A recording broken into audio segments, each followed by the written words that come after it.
नमस्कार दोस्तों, आप देख रहे हैं यादविंदरा क्राइम टॉक। आज हम आपको सुनाने वाले हैं एक ऐसी सच्ची कहानी जिसने मीडिया, पुलिस और पूरे देश को हिलाकर रख दिया। एक कहानी जिसमें शामिल थे बड़े कॉरपोरेट लोग, मीडिया टाइकून, परिवार के राज और एक खौफनाक हत्या। और सबसे बड़ा ट्विस्ट, इस केस ने यह साबित कर दिया कि कभी कभी अपने ही सबसे बड़े दुश्मन हमारे अपने ही घर में छुपे होते हैं। 4 अप्रैल दोपहर की रात मुंबई में 4 साल की शीना बोरा अचानक गायब हो जाती है। लोगों को बताया जाता है कि वो अमेरिका चली गई है पढ़ाई और जॉब के लिए। किसी को कोई शक नहीं होता, क्योंकि जिसने ये बात कही थी वो और कोई नहीं बल्कि उसकी मां इंद्रानी मुखर्जी थी। लेकिन हकीकत में उसी रात एक खौफनाक खेल खेला गया। एक कार, 3 लोग और एक लड़की जो दोबारा कभी जिंदा नहीं दिखी। शीना बोरा दिखने में एकदम स्मार्ट, कॉन्फिडेंट और खुशमिजाज लड़की थी। वो रिलेशनशिप में थी राहुल मुखर्जी के साथ, जो कि पीटर मुखर्जी का बेटा था। यानी शीना अपनी मां के सौतेले बेटे के साथ रिश्ते में थी। अब सुनने में भले ही अजीब लगे, लेकिन असली बम तो तब फटा जब सबको पता चला कि इंद्रानी, जिसे सब शीना की बहन समझते थे, दरअसल उसकी मां थी। इंद्रानी ने अपनी शादी बहुत कम उम्र में की थी और शीना उसी शादी से हुई थी। लेकिन उसने समाज से ये राज छुपाने के लिए हमेशा शीना को अपनी बहन बताया। दोस्तों, अब सवाल उठता है, अगर शीना उसकी बेटी थी तो फिर इंद्रानी ने ही क्यों उसे मौत के घाट उतार दिया?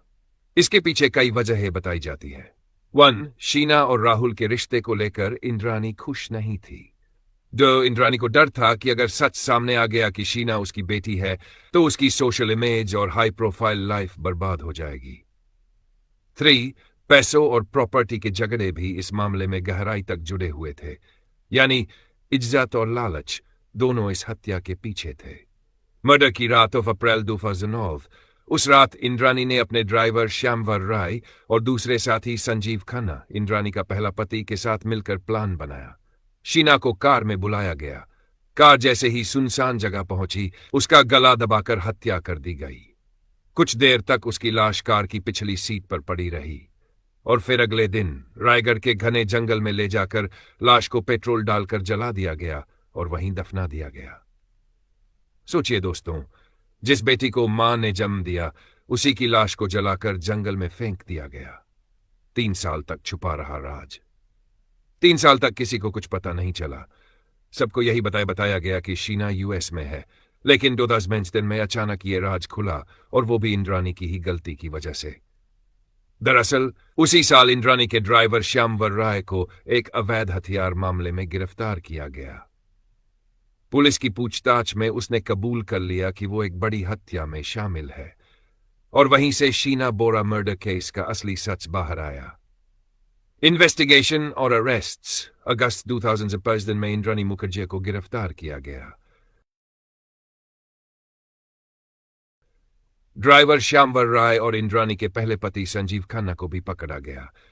कुछ दिनों बाद इंद्रानी के पति और पूर्व star India CEO Peter Mukherjee को भी पुलिस ने गिरफ्तार किया, क्योंकि शक था कि वो सब जानता था। पूरे देश की नजर इस केस पर टिक गई। हर न्यूज चैनल, हर अखबार सिर्फ एक ही सवाल पूछ रहा था, क्या सच में एक मां अपनी बेटी की हत्या कर सकती है? कोर्टरूम ड्रामा 2015 से लेकर आज तक यह केस कई बार कोर्ट में चला। इंद्रानी ने कई बार कहा कि वो निर्दोष है। सीबीआई और पुलिस का दावा था कि हत्या का मास्टरमाइंड वही थी। ड्राइवर और गवाहों ने पूरी कहानी सामने रख दी। लेकिन दोस्तों, 10 साल बाद भी यह केस पूरी तरह सुलझा नहीं है। इंद्रानी कई साल जेल में रही, फिर मेडिकल वजहों से बेल पर बाहर आई। पीटर मुखर्जी भी कई साल जेल में रहे और फिर रिहा हुए। शीना बोरा मर्डर केस ने सिर्फ एक हत्या की सच्चाई नहीं दिखाई, बल्कि यह साबित कर दिया कि कभी कभी रिश्तों के पीछे छुपा सच हमारी सोच से भी ज्यादा डरावना हो सकता है। सोचिए, एक मां अपनी बेटी को सिर्फ अपनी इमेज और पैसे के लिए मिटा देती है। एक बेटी जो खुशहाल जिंदगी जीना चाहती थी, अचानक गायब हो जाती है। और आज भी कई सवाल अनसुलझे हैं। क्या इंद्रानी ने अकेले ये प्लान बनाया था? क्या पीटर सच जानता था? या इस केस के पीछे और भी कोई बड़ा राज छुपा है? तो दोस्तों, आपको क्या लगता है, इस केस में असली साजिश क्या थी? क्या इंद्रानी सचमुच मास्टरमाइंड थी, या फिर उसके पीछे कोई और ताकत थी? अपनी राय हमें कमेंट में जरूर बताइए। अगर आपको ये वीडियो जानकारीपूर्ण लगा हो तो लाइक करें, शेयर करें और सब्सक्राइब करना न भूलें, क्योंकि दोस्तों ऐसी कहानियां हमें ये याद दिलाती है कि कभी कभी सबसे बड़ा खतरा हमारे अपने ही घर से निकलता है।